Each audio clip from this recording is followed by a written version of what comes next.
Hey there, and welcome to another edition of Realms Album Quest. Realms Album Quest is a series where I catalogue and discuss all the albums I've listened to over the past week. This week I listened to 16 different albums, so one less than last week, and let's get straight into them. The first comes as a recommendation from Sniperwave, a man I'm sure that if you've watched previous videos in this series you'll be acutely aware of by now.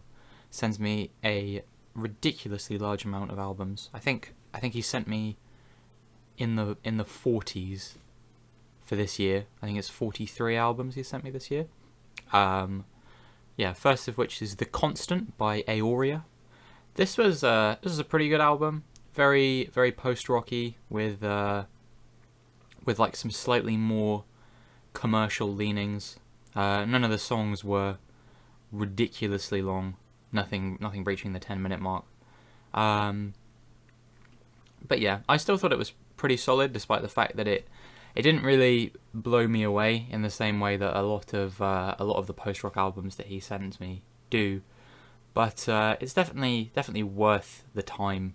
I don't regret listening to it. I definitely still enjoyed it. And A Slow Moving Storm is a really, really good song. So yeah, that's one I'll definitely be returning to in the sea of okay tracks on here. That was a really good one. Then on Saturday I listened to the final album by indie rock band Brand New, titled Science Fiction. I was actually kind of surprised by this one, because when I looked at the genre tags for this one, I kind of expected it to be something I wasn't really going to be into. And the only song on here that I could really say met the expectations I was looking at this album with, in that I wasn't going to enjoy it that much, was the track Same Logic / Teeth. That was the only one that sounded like what I thought this album was going to sound like. But the rest of them, really solid instrumentation, kind of almost dark, to the point of reminding me more of like some of the more sinister alt rock bands out there, like Daughters or something like that. Especially the numerically titled tracks 137 and 451. Those were really, really solid, really strong instrumentation. The vocal performance was nothing like what I'd expect from an emo album, and overall it was just a really, really capturing listen, I suppose is the way I'd describe it. Like I wasn't bored at all.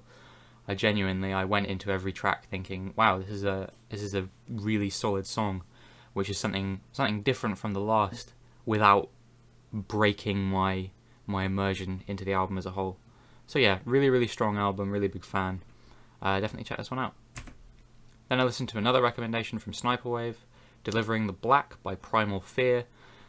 This one was pretty good. It reminded me a lot of some like classic metal bands. Like the ones that particularly came to mind are Judas Priest and Iron Maiden, and I think in a large part it's down to their vocalist, who has a kind of Rob Halford, Bruce Dickinson-esque sort of squealing nature to his vocals. But the instrumentation was generally very good. Really, really crunchy, hard rocking riffs. Most of the beats were really like fast, really just kind of music to thrash about and bang your head to. A couple duds on here that I wasn't so keen on, that I've listed in my least favourite tracks. But otherwise, yeah, really solid effort, and definitely one of the better like power metal influenced records I've heard in a very long time. Then the new album from Nicolas Jar. Big fan of this one. First of all, I just want to say how impressed I am by the fact that Nicolas Jar, this is his third album already this year. He released the Against All Logic record back in the middle of February, and then at the end of March there was Cenizas under the name Nicolas Jar, and now he's come out with Telos as well. And it's just like, does this guy ever sleep, or has he just had like a backlog of lots of different things that he's wanted to release? because 2020 is this guy's year. This is his third album already, and they've all been really solid. I wasn't a massive fan of Synesis, but the Against All Logic record that he released was amazing, and this is also fantastic. It reminds me of... It's kind of like a blend between like Garden of Delete era One Oh Tricks Point Never and the latest ventures from Tim Hecker. Like, it's kind of got a bit of an electroacoustic kind of influence to it. It kind of reminds me of that Pattern record I reviewed a couple of weeks ago, actually. But Nicolas Jar is a much more experienced producer, and so the songs that he writes are able to capture me a lot better, I think, just due to that experience of knowing what works and what doesn't work. Every song on this album is over 10 minutes long, but they never drag on or anything like that. They all feel like they need to be that long. A lot of them are multi-phased, but you can still tell that they're part of the same story, as it were. So yeah, really, really, really good album. Really enjoyed this one. And it was the first album I listened to this week in what shaped up to actually be a really good week for new music. But first I listened to another classic. I accidentally typoed the year here. It was released in 2002, not 2020. So I'm sorry for the confusion. But yeah, Sonic Youth, Murray Street. I kind of had a mixed feeling about the first half of this record. The first track, The Empty Page, was generally kind of a bit of a non-starter for me. I was kind of waiting, okay, when does the Sonic Youth start? And it didn't really feel like it did. But after that, for the first half of the album, it was weird because it kind of made me feel like the inspiration that they took for the first half of the album was by listening to previous Sonic Youth records. That's kind of how it felt. Was like they weren't taking inspiration from anyone except themselves, and it kind of seemed a bit tried and true, almost. It kind of reminded me a lot of Daydream Nation, and if I wanted to listen to Daydream Nation, I would just listen to Daydream Nation. But after the second half of Karen Revisited, it picked up dramatically, and the final 3 songs on the album especially were really, really, really strong, and just generally made me almost forget my previous criticisms of the first half because of how good the final half of the album was. So yeah, I definitely wouldn't ignore this one based on what I've said, but just be aware that it's definitely a mixed bag. So the next album I listened to, definitely another classic, Cocteau Twins, Heaven or Las Vegas. Was a pretty big fan of this one. It didn't stand out to me quite as much as the praise I've heard from some of my friends about this album. But as far as dream pop goes, it's definitely still around the same level as the likes of My Bloody Valentine and Slow Dive. I think I definitely prefer Loveless and Souvlaki respectively to this album, but that's not to say that this album wasn't good, because it was still really, really good. Really, really strong songwriting on the majority of the tracks here. It was very much a case of what is my least favourite track here, I'm not sure, rather than realising I didn't like a track. It was, okay, I liked all of these tracks, which one did I like the least? And albums like that are always really, really nice, because it means you can return to every song on the album without having any kind of problems and having to skip through songs or anything like that. So yeah, as far as dream pop goes, really, really strong album, and I definitely recommend checking this one out if you haven't heard it. Then I listened to the new album from Yo La Tengo, We Have Amnesia Sometimes. Not really what I was expecting from a band of Yo La Tengo's caliber, honestly. But it was a pleasant surprise. Most of the songwriting on this was generally quite good, even if it was repetitive. That's kind of the point. Incredibly long song titles, but I don't think this album's really about the song titles. I kind of think it's about the sort of the noodling, the experimentation. I don't get the impression that this is meant to be like a serious canonical Yo La Tengo album. I think this is very much just meant to be a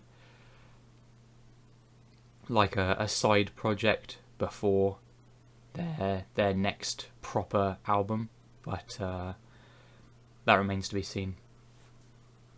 Sorry about the voice crack there. Still a little bit ill.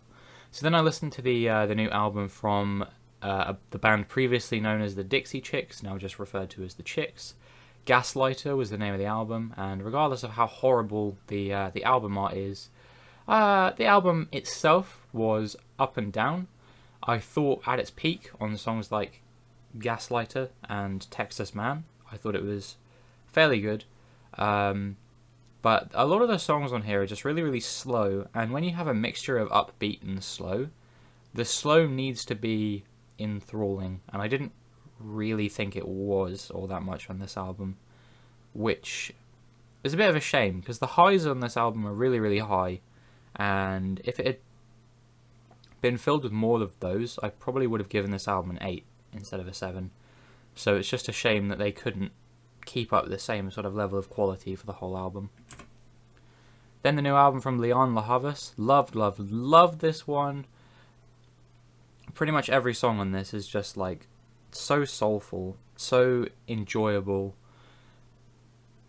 I can't get enough of some of the songs on this one, particularly that cover of Radiohead's Weird Fishes. I'm not usually a big fan of when people include covers on albums, but she absolutely just makes this one her own. Yeah, and there's not really much I can say about this. The track Bittersweet is absolutely beautiful as well. Again, it was very much a case of which track here did I like the least, not which one did I dislike as such.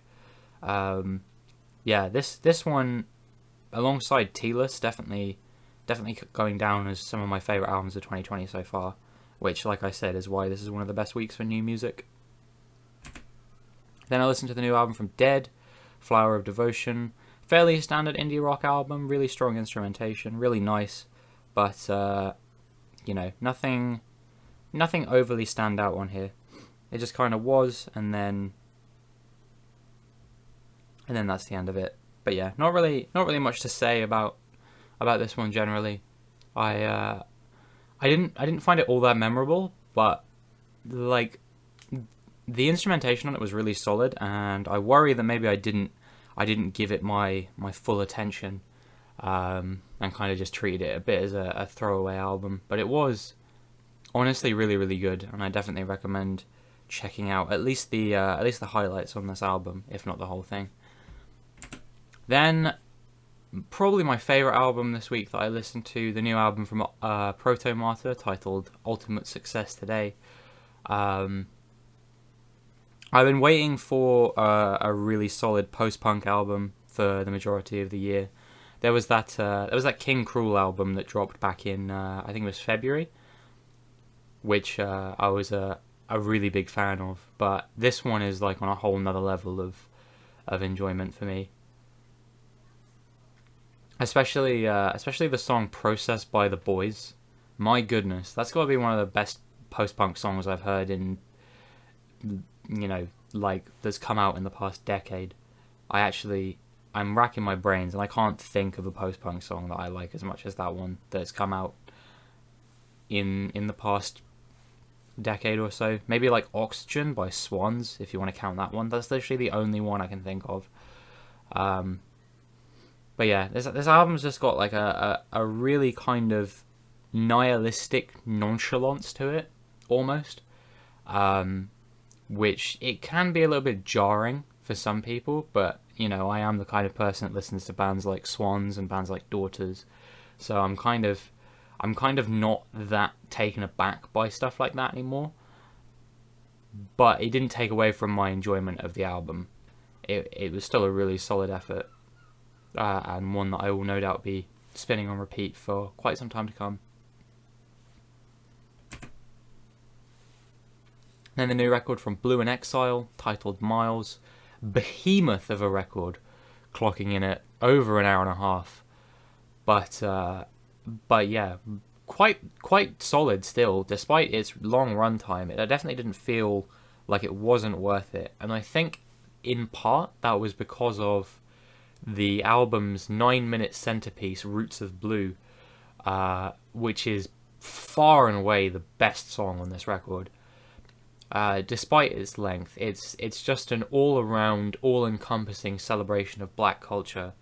And while there is a lot of name dropping on it, I really, really enjoy that sort of celebration of the whole history of literally going back to when the human race started in Africa up to modern day, the whole history of black people.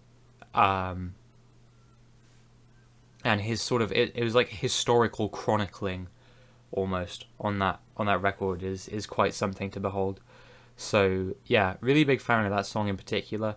If you don't have the full hour and a half to commit to listening to the whole record, that's my one song that I would say you should sit down for 10 minutes and give a try.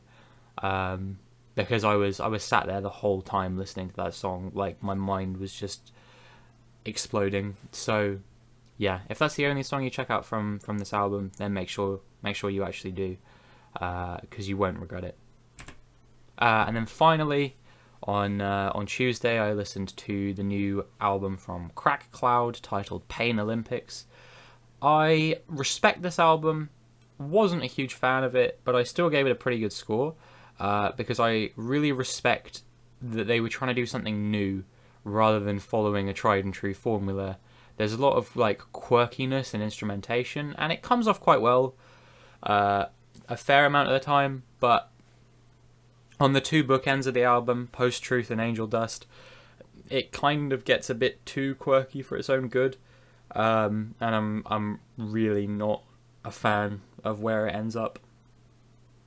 So yeah, another mixed bag, more highs than lows, but yeah, definitely something new. And if you're looking for something brand new, like a brand new listening experience, this is definitely an album that can live up to that challenge. Then the new album from Beach House, titled Teen Dream. It's not a new album, I don't know why I said it was, it's been out for 10 years. One that's generally considered a classic at this point by most people. One of the best albums of 2010. I was a really big fan of this one. You know, nothing groundbreaking, but really, really solid songwriting, really solid instrumentation. The songs Norway and Walk in the Park are beautiful, ones that I will probably be listening to for years to come. And yeah, really, really, really strong album all in all, and I can definitely see why a lot of people continue to sing the praises of this album 10 years later. Then the new album from Oliver Tree, only album this week I couldn't really get into. It had some memorable moments on it. I think when he was deviating from that like classic indie pop rock style the most, that's where this album works the best. But the problem is that he doesn't deviate from it anywhere near enough to warrant me like saying, "Oh yeah, this is a really solid album," because it's mediocre at best, unfortunately. And then finally, we got the new, not new, I don't know, why do I keep saying new on albums that aren't new? The classic album from Sparks titled Kimono My House. One of the pioneering sort of glam rock records. One thing that blew my mind about this record is that even after I found out that it was men singing, I couldn't hear it. They do a really good job of keeping the vocal style here on this album completely androgynous. Yeah, and really solid glam rock instrumentation. What you'd expect from a glam rock album of this era. Reminds me a lot of the Brian Eno albums of this era. But obviously with their own spin on it that makes it just as pioneering. You know, same lane but different styles. So yeah, really, really big fan of this one. Especially This Town Ain't Big Enough for Both of Us. That isn't a song I will be listening to on repeat for a while to come now. But that's the end of it.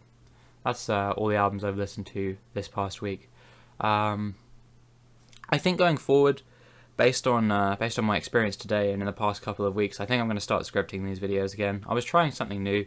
It hasn't really worked out for me. I think I'm a bit too absent-minded to really kind of properly articulate my thoughts without at least having some kind of prompt. I might not script these videos word for word, but I might give myself like a list of key bullet points or something like that I want to talk about, because I don't know. I felt kind of bad on a couple of these albums that I didn't really know what I wanted to say, despite the fact that I knew that I quite enjoyed them.